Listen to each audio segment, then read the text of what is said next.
हेमंत त्रिपाठी जी। प्रणाम। महाराज जी, आपका एक प्रश्न है, ये काफी बच्चों का भी प्रश्न है महाराज जी। फ्यूचर को लेके बहुत चिंता होती है कि 5 साल बाद क्या होगा, जब मैं नौकरी अगर लगेगी नहीं होगा। महाराज जी कुछ चीजें हमारे कंट्रोल में ही नहीं होती महाराज जी, ऐसे में मन को दिमाग को कैसे स्थिर रखें कि देखो, कल की चिंता ना रहे। जब भजन करोगे तो कल की चिंता का भाव खत्म हो जाएगा। ना कोई फीस है, किसी से किसी तरह की कोई फीस, और ना कभी ऐसे मांगना है। जिस हम परमात्मा की शरण में है, वो जब इतने बड़े हमारे परिकर को पोषण कर रहा है, तो तुम्हारा पोषण क्यों नहीं होगा?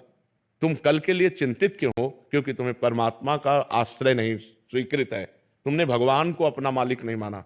तो फिर जैसे जहाज ना हो और तैरना ना आता हो, फिर नदी में उसकी हालत क्या होगी, समुद्र में हालत क्या होगी उसकी, वैसी हालत है आप लोगों की। ना तो आपके अंदर ज्ञान है और ना भगवान का भरोसा है, तो अब ओवर थिंकिंग, भूत भविष्य काल का चिंतन, ये आपको तो परेशान करेगा ही करेगा। हम कहते हैं राधा राधा नाम जप करो और भगवान के आश्रित रहो, जब तक ब्याह न हो तब तक ब्रह्मचर्य से रहो। देखो आपका अंदर से क्या ज्ञान प्रकट होता है, एकदम आनंदित रहोगे बच्चा, एकदम आनंदित रहोगे। हमारी बात मान लो, अगर हम भगवान के सहारे हैं तो हम आपको बार बार कहते हैं किसी भी बात की कमी नहीं है और किसी को चिंता नहीं। इनको इसलिए चिंता नहीं कि महाराज जी बैठे हैं, हमको इसलिए चिंता नहीं कि भगवान है। सब एक दूसरे को आश्रित होकर भगवान का आश्रय ला, किसी को कोई चिंता नहीं। आप चिंतित क्यों हो रहे हैं, अपने लिए परेशान क्यों हो रहे हैं? हम कहते हैं आप ब्रह्मचर्य रह के देखो और नाम जप करो, बड़ी बड़ी विपत्तियों को रौंद के ना निकल जाओ। तो हमसे बताओ, ब्रह्मचर्य वो पावर है जो आपकी सोच को पॉजिटिव करता है, लोग समझ नहीं पा रहे। और ब्रह्मचर्यहीनता जहां जैसे जैसे आती जाएगी, आपकी सोच निगेटिव होती चली जाएगी। निगेटिव सोच ही मृत्यु है और पॉजिटिव सोच ही जीवन है।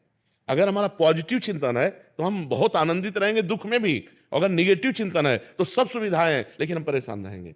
अगर हम आज दहाड़ रहे हैं तो भगवान की शरण में और ब्रह्मचर्य से हैं, उससे हम दहाड़ रहे हैं, भगवान की शरण में और ब्रह्मचर्य से। वही तुम्हें सब नौजवानों को कहते हैं, तुम थोड़ा जिसे निकालने में इतना आनंद समझते हो उसको रोक के तो देखो, बहादुर बन जाओगे, माया पर विजय प्राप्त कर लोगे। हर विपत्ति, हर संकट को रौंदने की सामर्थ्य आ जाएगी।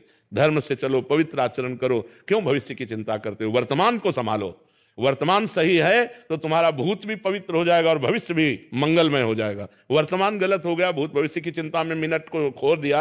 अगर इस मिनट में राधा बोलते, कृष्ण बोलते, हरि बोलते और पवित्र चिंतन करते तो तुम्हारा भविष्य भी ठीक हो जाता और तुम्हारा पूर्व जो बीता हुआ है वो भी अच्छा हो जाता।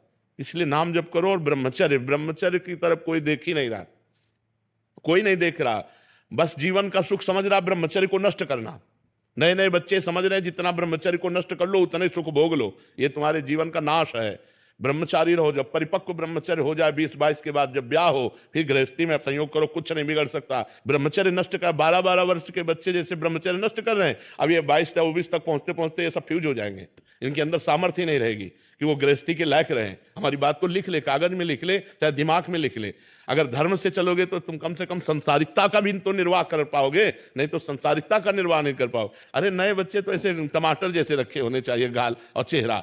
ब्रह्मचर्य का मतलब क्या होता है? अब ब्रह्मचर्य नहीं तो बुझे बुझे से रखे हैं, अब वही नूडल खाएं, वो हाँ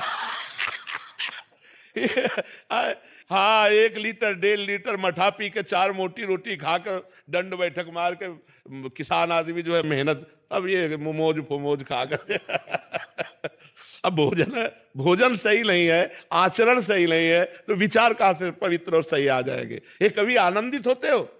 एकांत में चिंतन करके कभी आनंदित होते? कभी नहीं। एकांत में चिंतन करके और डिप्रेशन में पहुंचोगे। क्यों? भगवान का चिंतन नहीं।